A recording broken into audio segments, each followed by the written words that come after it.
الحمد لله رب العالمين والعاقبة للمتقين والصلاة والسلام على سيد الأنبياء والمرسلين وعلى آله وصحبه أجمعين.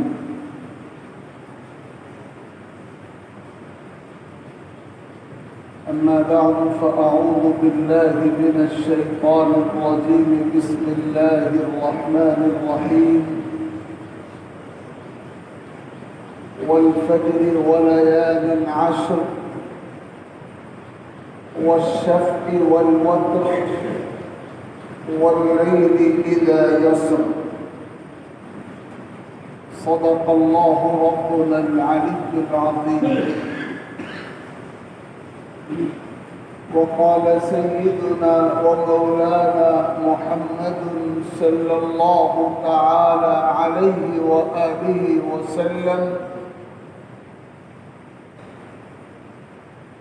ما من أيام العمل الصالح فيهن أحب إلى الله من هذه الأيام. صدق رسول الله صلی اللہ علیہ وسلم.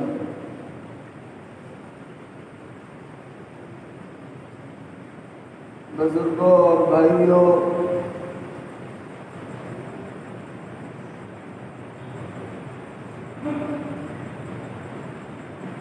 اللہ رب العزت نے اپنے فضل سے اور اپنے کرم سے بے شمار نعمتوں سے ہم کو اور آپ کو مالا مال فرمایا ہے.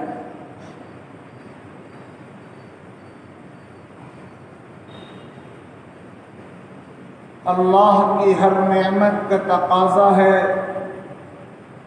کہ دل کی گہرائیوں سے اس کا شکر ادا کیا جائے، اور بندہ جب تک اللہ تعالیٰ کا شکر گزار رہتا ہے، اللہ کی طرف سے نعمتوں کی بارش جاری رہتی ہے.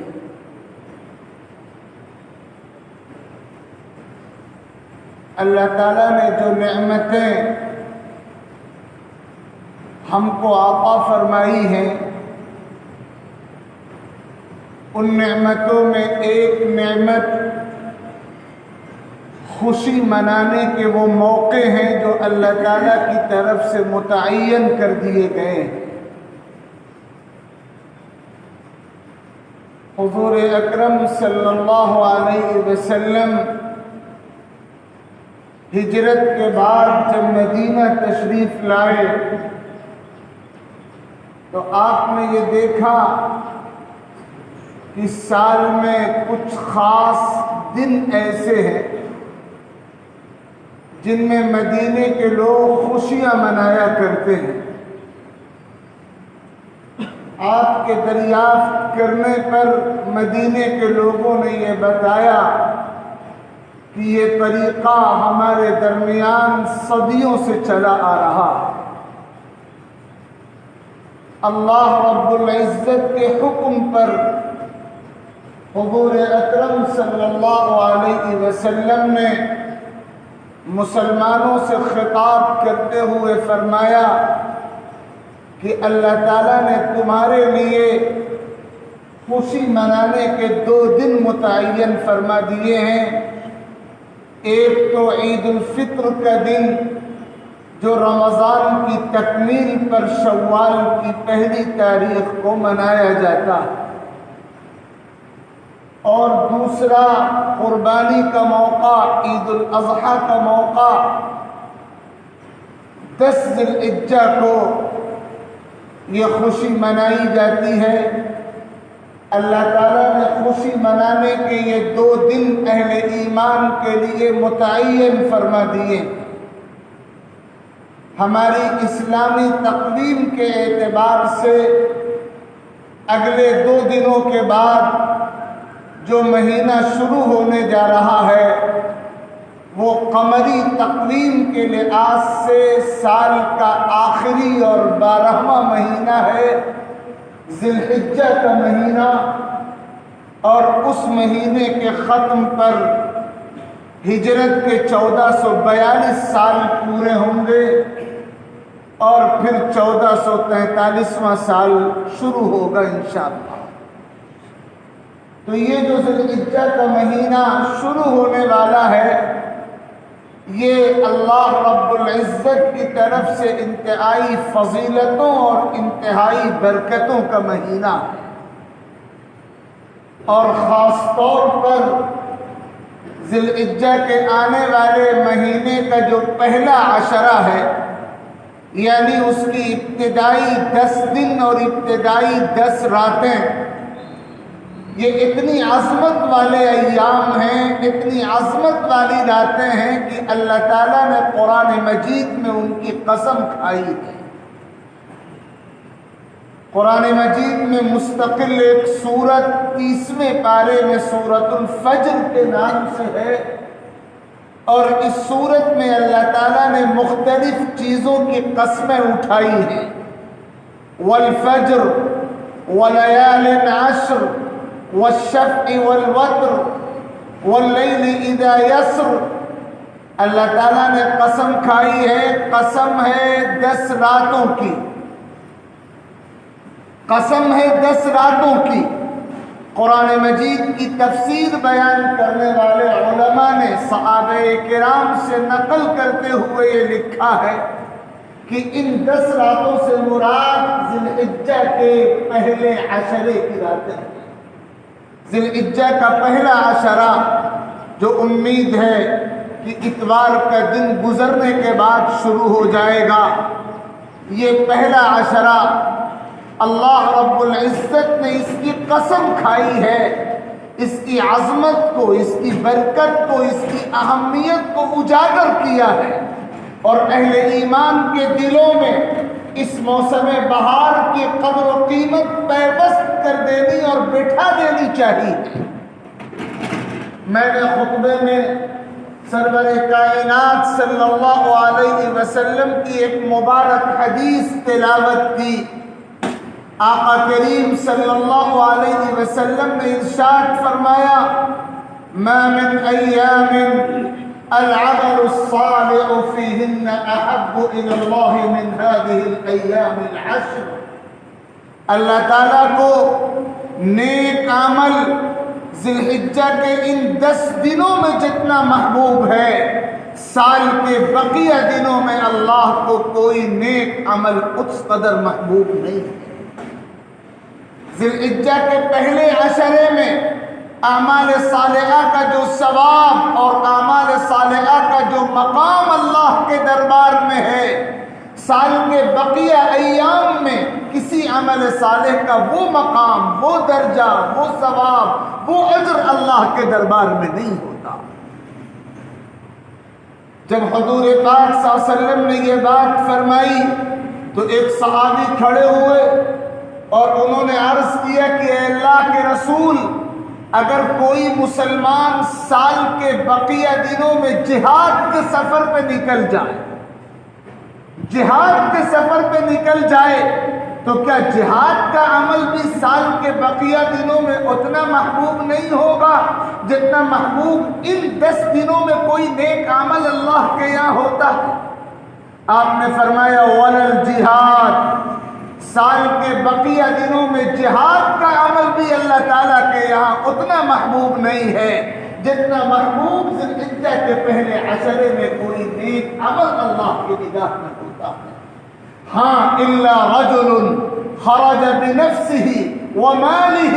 فلم يرجع منهما بشيء، اگر کوئی آدمی اس شان سے جہاد میں نکلا ہو کہ وہ جان بھی قربان کر کے آئے اور مال بھی قربان کر کے آئے، اپنی جان لے کر بھی گیا ہو، اپنا مال لے کر بھی گیا ہو، اور کچھ بھی لوٹ کر واپس نہ لائے، نہ مال واپس لائے، نہ جان واپس لائے، جانی قربانی بھی پیش کر دے اور مالی قربانی بھی پیش کر دے، تو اس کا عمل یقیناً اللہ تعالیٰ کی بارگاہ میں بہت محبوب ہے۔ اور پھر آقا کریم علیہ الصلوۃ والسلام نے فرمایا ان 10 دنوں کی اہمیت یہ ہے کہ ان 10 دنوں کا کوئی بھی عمل، کوئی بھی نماز اگر ان 10 دنوں میں ادا کی جائے، کوئی عبادت ادا کی جائے تو اللہ تعالیٰ کے یہاں اس کی قدر و قیمت بے حد و بے انتہا ہے۔ اگر کوئی مسلمان ذی الحجہ کے پہلے عشرے میں کسی ایک دن کا روزہ رکھتا ہے، پہلی تاریخ سے لے کر 9 تاریخ تک، اس لیے کہ 10ویں تاریخ تو بقرعید کا دن ہے، عید الاضحیٰ کا دن ہے، اس دن روزہ رکھنے کی شرعاً اجازت نہیں ہے، لیکن 1 تاریخ سے 9 تاریخ تک جو مسلمان روزہ رکھتا ہے، کوئی ایک روزہ بھی اگر رکھ لے تو اس کا ثواب پورے سال کے نفل روزوں کے برابر ہے۔ اور اگر ان راتوں میں سے ایک رات کوئی اللہ کا بندہ عبادت کرے اور عبادت کا اہتمام کرے تو ایک رات کی عبادت کا ثواب شب قدر کی عبادت کے برابر ملتا ہے۔ تو ایک دن کا روزہ پورے سال کے روزوں کے برابر ٹھہرے،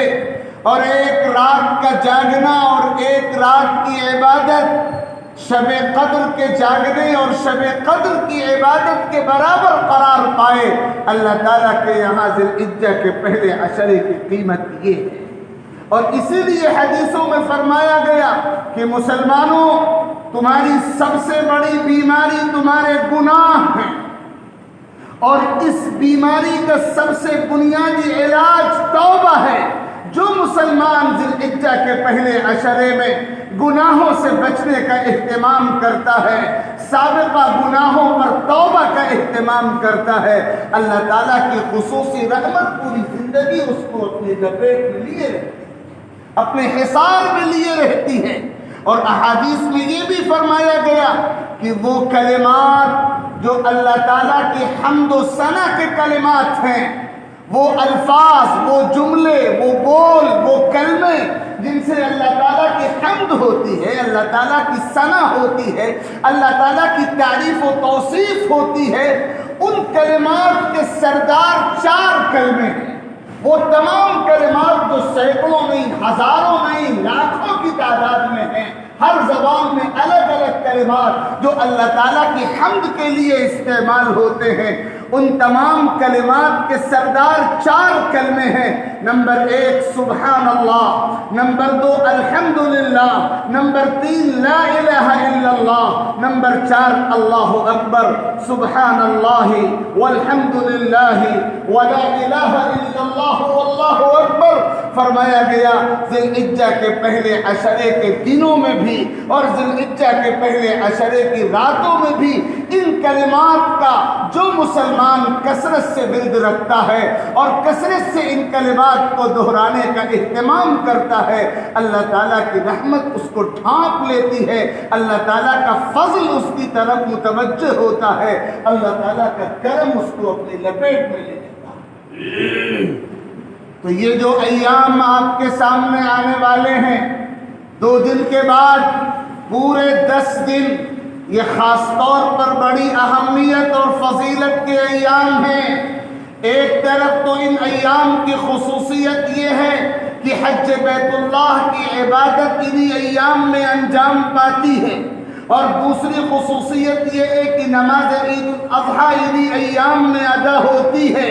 اور تیسری خصوصیت یہ ہے کہ قربانی کا واجب عمل انہی ایام میں انجام پاتا ہے، اور چوتھی خصوصیت یہ ہے کہ ان ایام میں ہر دن کا روزہ پورے سال کے روزوں کے برابر ہوتا ہے، اور ہر رات کی عبادت شب قدر کی عبادت کے برابر ہوتی ہے۔ اور خاص طور پر یہ تلقین حدیثوں میں فرمائی گئی کہ جو صاحب وسعت مسلمان ہو وہ ضرور قربانی کا عمل واجب سمجھ کر انجام دے۔ حدیثوں میں تو یہاں تک فرمایا گیا من وجد سعة فلم يضحي فلا يقربن مصلانا، جو وسعت رکھتا ہو، استطاعت رکھتا ہو اور اس کے باوجود وہ قربانی نہ کرے، وہ ہماری عیدگاہ کے قریب نہ آئے۔ اس کو حق نہیں ہے کہ وہ نماز عید ادا کرنے کے لیے مسجد اور عیدگاہ میں قدم رکھے۔ حدیث پاک کے یہ الفاظ ہیں، اس سے معلوم ہوا کہ صاحب وسعت مسلمان پر، صاحب حیثیت مسلمان پر، مالک نصاب مسلمان پر، مالدار مسلمان پر قربانی کی عبادت انجام دینا واجب ہے۔ اور اللہ کے جن بندوں نے قربانی کا ارادہ کر رکھا ہے اور ان پر قربانی شریعت کے مسئلے کے اعتبار سے واجب ہے، اللہ کے رسول علیہ السلام نے ان کو فضیلت والا مستحب یہ حکم بھی دیا ہے کہ عید الاضحیٰ میں جو قربانی کا ارادہ رکھتا ہے وہ ذی الحجہ کا مہینہ شروع ہونے کے بعد قربانی ہونے تک نہ اپنے بالوں کو کاٹے، نہ اپنے ناخن کو کاٹے، نہ اپنے بالوں کو تراشے۔ ذی الحجہ کا چاند نظر آنے سے پہلے بالوں کی صفائی اور ناخنوں کے تراشنے کا عمل مکمل کر لیا جائے، اور جب ذی الحجہ کا چاند نظر آ جائے تو پھر جب تک قربانی نہ ہو جائے اس وقت تک افضل یہ ہے، مستحب یہ ہے، بہتر یہ ہے، اللہ کے رسول کا طریق یہ ہے، اللہ تعالیٰ کی رحمت کو اپنی طرف متوجہ کرنے کا آسان نسخہ و تدبیر و ترکیب یہ ہے کہ اپنے بالوں کو نہ کاٹا جائے اور ناخنوں کو نہ تراشا جائے۔ یہ شریعت کا حکم ہے، اگرچہ یہ واجب درجے کا حکم نہیں ہے، فرض درجے کا حکم نہیں ہے، لیکن مستحب اور فضیلت والا عمل ہے۔ آقا کریم علیہ السلام کا طریقہ رہا ہے۔ ہم میں سے ہر اس شخص کو جو قربانی کی حیثیت رکھتا ہے اور قربانی کا ارادہ رکھتا ہے، اس مستحب عمل پر عمل کرنے اور اس کا اہتمام کرنے کی کوشش کرنی چاہیے۔ اور اس کے ساتھ ساتھ اس حقیقت کو اپنے دلوں اور دماغوں میں بٹھا لیجئے کہ اللہ تعالیٰ کے یہاں نیک اعمال انجام دینے کی جو قیمت ہے،